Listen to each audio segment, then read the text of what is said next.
little marker right here is way off the shore over there. You almost think that it's marking something over here on the south shore, but it's not. There's all these shoals and submerged, looks like weeds over here.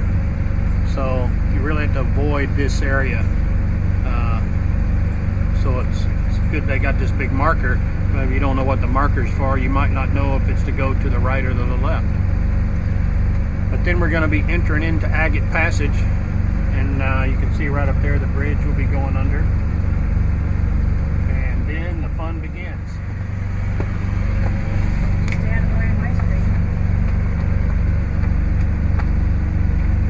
And we're just coming up into Agate Pass.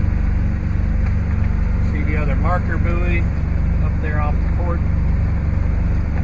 See the bridge up ahead. Supposedly 75 feet clearance. I trust them. They haven't lied to me yet.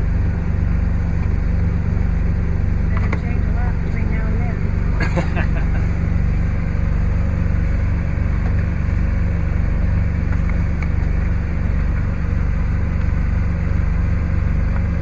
Our trusty captain taking us through.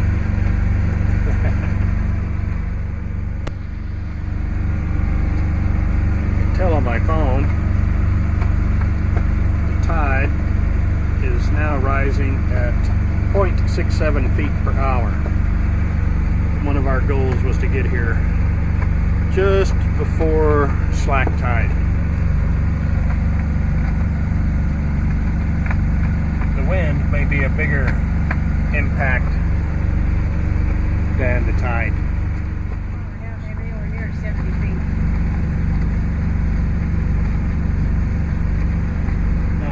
Depth.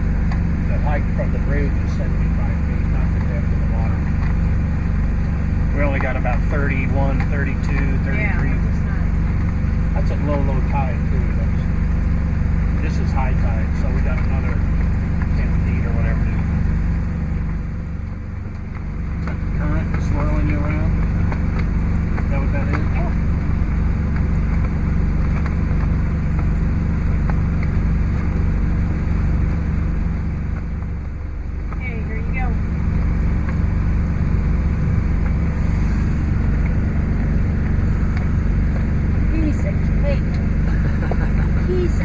I don't care how long you've been doing this, that always feels good when you see your masthead going underneath a bridge.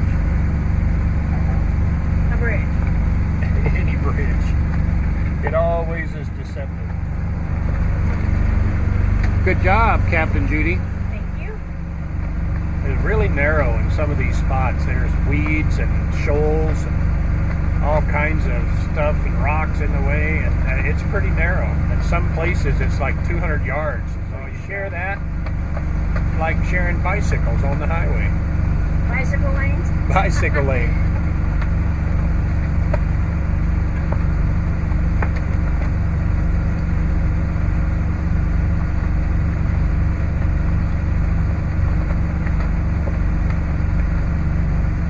Now I believe you can go back to situation normal. So we made it out of Agate Pass, rather uneventful, into Port Madison. Miller Bay is over to our port side. Point Jefferson, straight ahead of us. And the southern Puget Sound, right out there. Look at all those guys out there sailing, having fun, which we'd be doing if we weren't going somewhere on a timeline. Somewhat timeline. Yeah, we got to get there by dark. Here we are, coming out of Port Madison and past Point Jefferson.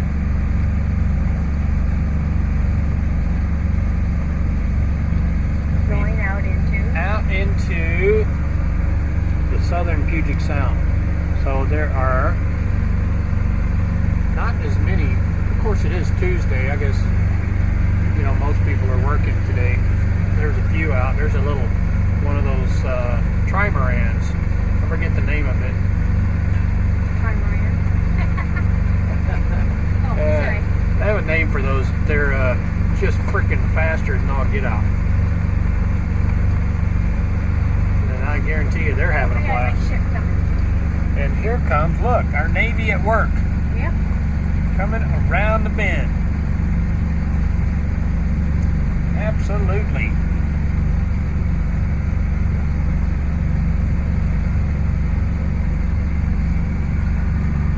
My dad was in the Navy. I don't know if I told anybody about that in World War II.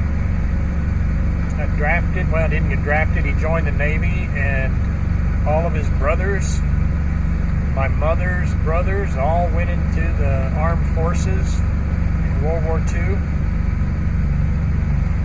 And I never really heard any of them talk about any of their experiences.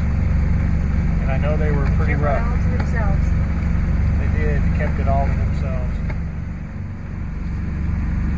There's a Coast Guard helicopter going over there too. Ranting in the sky. Coast Guard, got the U.S. Navy.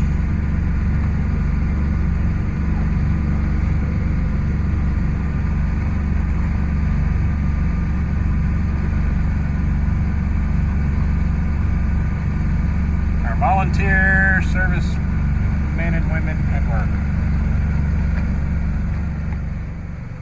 So we'll be coming up on Apple Cove Point up here ahead of us. But there are some cute little homes over here. I'll try to get it. Sorry. It is actually behind me, but I'm trying to get those. Those are pretty cute. That's Apple Cove Point right there. I think this is Apple Cove Point. Right here. It's just a little point. Got some houses on it. It'll be a hobby horse movement going on. If you ever rode a hobby horse in your life, you'll know what I mean. Just a little bit of rock and roll. Back and forth. It's a wonder Rick's not asleep with the movement. It is a wonder.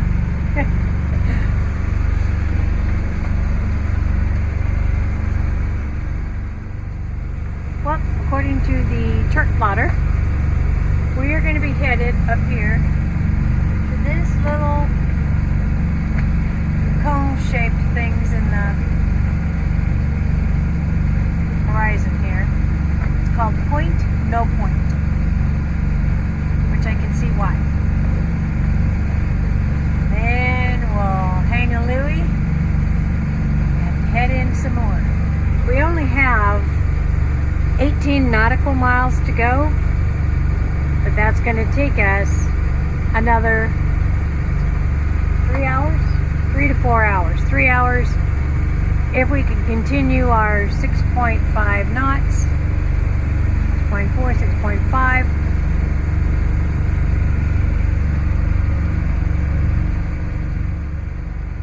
Got a sailboat over here pulling his dinghy off our starboard side. Another float plane. We got another plane. We'll see if we can see it out the back when it comes by here. Yeah, there he was. So that's number 3 float plane that's gone overhead within a relatively short amount of time. We haven't had anything going on out here. It's just us and the water and the sun and the wind and the waves. Just the way we like it. Yeah. So this is Point No Point over here to our port side. And what we've discovered is that there's a lot of people out in the water fishing. Lots of homes from where you see the white building with the flag all the way down the shoreline, home after home after home, all the way out here to this point. And there's several mono homes built up on the point. But I had to use my binoculars, or as I call them, spy glasses, to get all that figured out. But back here, where it looks like there's piers standing out of the water, that's people fishing all along here. So if you see black dots in the water, that's people. This is Camino Island back here. Then as we pan this way, I think this long spit looking, and everything we can see there is Whidbey Island.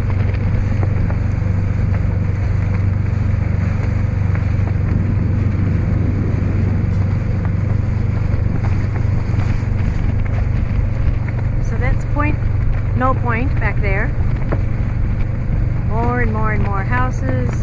See all of that getting more populated there. And across here.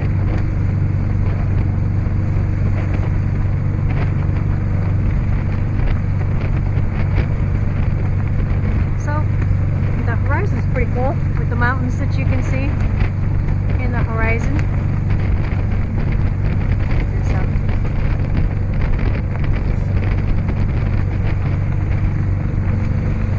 Gotten extra breezy, and with the sun not coming into the cockpit, it's gotten a little cool, but that's what part of this is all about. So just a look at how breezy it can get. And watch the flag behind me, and you can see just how breezy it really is. So hopefully you can hear this with all the wind. Woo! We just reached 7.2 knots. That's really helpful if we can keep getting this push to get into Port Townsend. It would be awesome.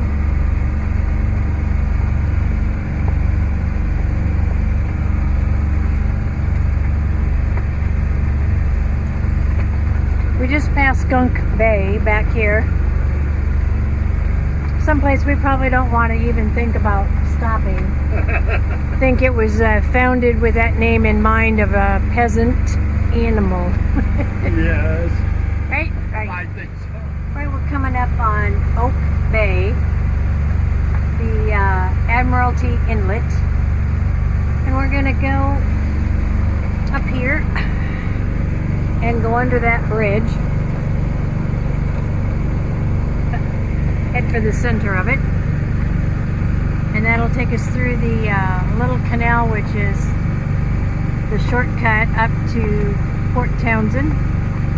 So we'll see how that all goes, but coming up here is just some more homes you can see. We got a little sailboat out here. Haven't seen many people or many things. Crab pots. We saw A few crab pots, not a ton, which we thought we would. But you know, it's interesting topography around here. I'll just kind of recap. We're coming into the bridge, into the canal, into Admiralty Way. And a little bit ago we came by the red marker buoy on our port side rather than our starboard side. It's just packed with debris and rock and driftwood, so it is marked in all of your books to take that on your port side. And we've been close enough to shore all along that we could have reached out and got driftwood. There's a guy standing out here, or a lady, I'm not sure which, over there on that shore. We're getting 7 knots of speed. We got about 23 feet of water. The bridge is to be 58 feet. We are comfortable with 55, so we should be good. I'm gonna go back here. Sorry, people. I'm going back here so I can get this bridge. Maybe you guys can see what I'm gonna see going under here.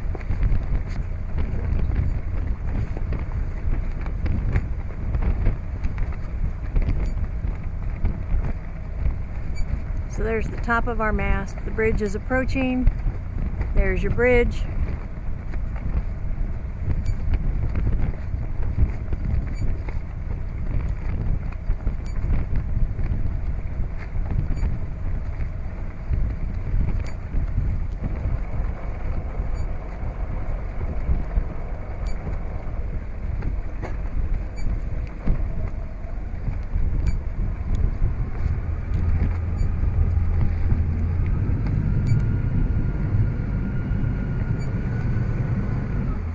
I don't know, honey.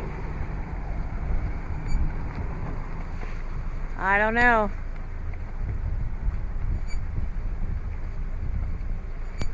Will she or won't she?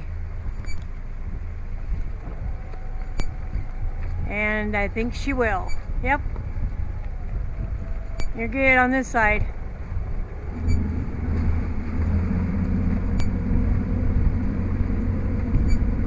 And we're through.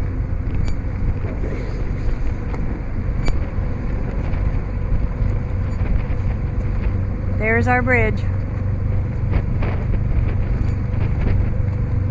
Absolutely the only thing that we had to really worry about coming through here on this little shortcut.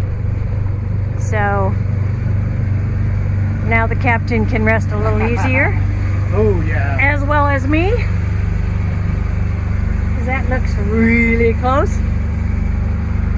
But good job, captains. Alright, so we got about 5 miles. 20 minutes or so.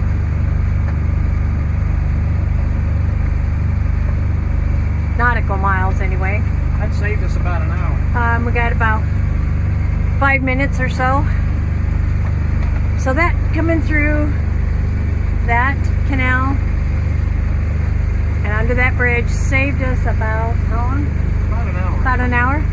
About an hour travel time. Although I would suggest anybody doing it, pay attention, read your guides, look at your charts, and know your draft. You know, we draft a little over 5 feet, so we have plenty of water underneath us. But always something good to check out and be aware of.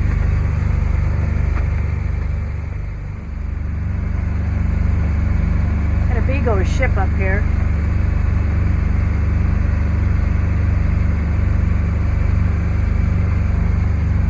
Some kind of refinery over here. In a way it smells like oil, but yet it's probably not oil. We're not sure what it is. But it definitely has an odor up Probably here. got something to do with wood.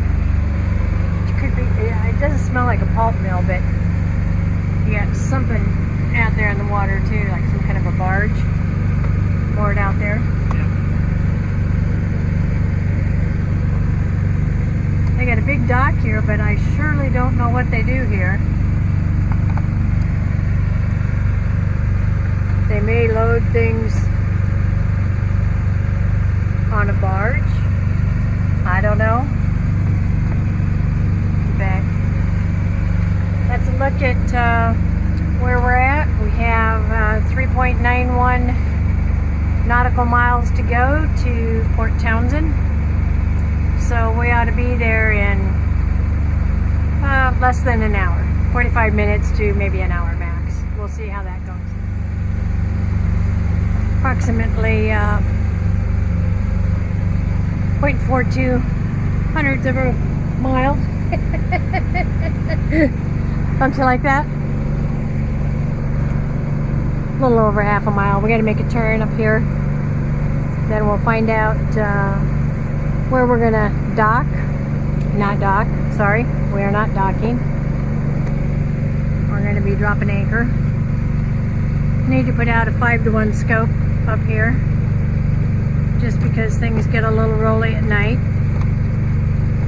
Nice ship over there. Friends of ours. There's Nick and Alex are anchored up here, so we'll find them and visit with them for a while, hit town, see what town's all about, spend a day or two up here, and then we'll have to head back down to Tacoma, which will be a good 10-hour day heading back down, but we'll try to keep you posted of all the stuff in between now and then, and also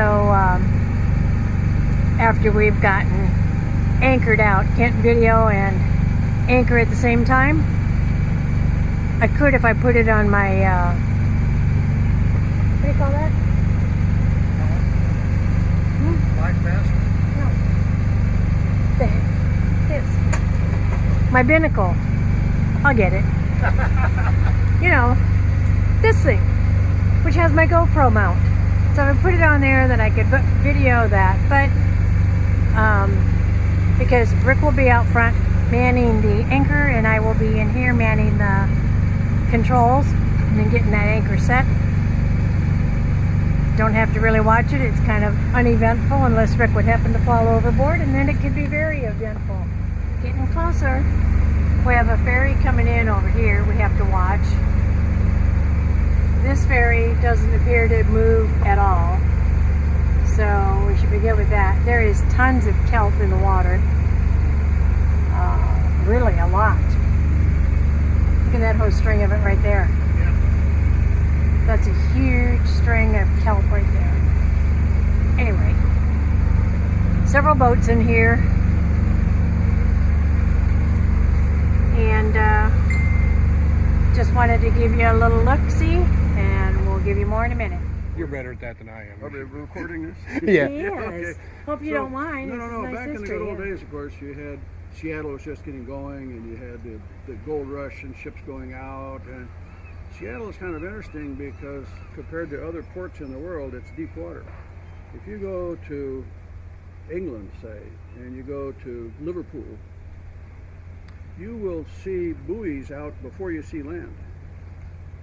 You know, you're cruising in on a ferry or a ship into your harbor. Well, there's no harbor yet. You're going by mud flats out here, you know, that you can actually see. Right. You know, and then eventually you see land, and then eventually you get to the dock. In Seattle, you cruise right up, and the piers in Seattle are at an angle for a purpose. You know, you wonder why are they all at an odd angle? Because of the prevailing wind. You could take a sailing ship and you could sail right up to those piers and tie up without having to have a tug or something. You know, Yeah. so back in those days, then how did you get around? It was by water. So here in Port Townsend was going to be the hub of Puget Sound, right? Or the area. It wasn't even known as Puget Sound then. So the idea being is there'd be a railroad from, say, Olympia up to Port Townsend, and then if you wanted to go to Bellingham, you'd take a ship, you know, a steamboat like this up to Bellingham. Yeah. Nobody had dreamed Highway 99, let alone I-5, you know. Would bring you here, yeah. Well, of course, then somebody created the highway, and you know, and suddenly you didn't need to go to Port Townsend. But if you look at certain buildings like this one right here, if you notice how many offices you see in operation on the second and third floor. Probably none. None. That building has never been occupied above the first floor. Wow. Never. Why? I don't know. They built the building, lovely building, Yeah. and then for some reason or other, they just never used it. So they got oddities like that in town. So what you had is you had people like Charles Eisenbus, the cracker baron. Okay, so you've heard the term Shanghai? Yeah. You know what it means? That's when they used to grab you and throw you on a boat, right? That's right. They Bound capture for you in China. bound for Shanghai. Okay, so if you go down to places like Port Blakely, all these ports, Port Gamble, Port Blakely, Port, you know, everything, Port Angeles, Port Townsend, you know, we're all ports, seaport, ports. So you go down to Port Blakely on Bainbridge Island, and they would be sawing timber down there. Huge, big, old growth, beautiful trees. Saw them up into lumber, build boats out of them, then load them up with more lumber, and then you sail them up here to Port Townsend. They get a crew to sail across the ocean. Where do you get a crew? Okay, you go up to the tavern over here, and I could actually show you, you know, if it were open. I don't think it's open. I could show you a tunnel that goes from underneath a building that was a saloon out to the waterfront. I'll be darned. And so the bartender takes a few bucks, slips the guy a Mickey after a few beers, you know, and Down the tunnel he goes. Down in the sack he goes, down the floor, you know, and out in the boat he goes. Wakes the next up. morning he wakes up bound for Shanghai on the ship, and the captain's word is law. Mhm. Okay, so he goes all the way to Shanghai eating wormy salt pork and biscuits made by Charles Eisenbeiss, the cracker baron, because you had to have hardtack, right? You know, Yeah. get the gristle. So you get back from Shanghai a few months later. What's the first thing the seaman does? Go to the bar. He goes up to the bar. Well, maybe the whorehouse first, but you know, Maybe, yeah. downtown was bars and whorehouses and saloons and you know stuff like that. Uptown is where the captains had their families. So uptown was up on the hill, Yeah. high class. Yeah. You know, downtown was. No Shanghaiing going on there. That's right. So here he is at the bar, has a few drinks. Next thing you know, he wakes up. Oh my God! Oh, I see a my pattern God. here. I see the pattern. See the pattern. Yeah, so that was why these were named ports, because they were sailing ship ports, and everything was water oriented. Yeah. When Captain Vancouver came cruising through from England to explore this area, what was he, the Discovery? I think his ship Yeah. was called the Discovery. He cruised these waters, and so there are certain ports and harbors that were known for certain things, like that's where they got their first masts. When you're at sea on a sailing ship with wooden masts, things break. You know, you get a storm. Oh, we lost the gallant, you know, whatever. Right. You know, it's crack in the mainmast. Oh my God, what are we going to do? Well, you go to some place like Discovery Bay, named after the Discovery. Saw a tree down, make a new mast. You know. Even though it's not dried, stick it up. That's right. Stick it in there. Well, it'll take you a while to get it whacked down and Oh, yeah. ready. So.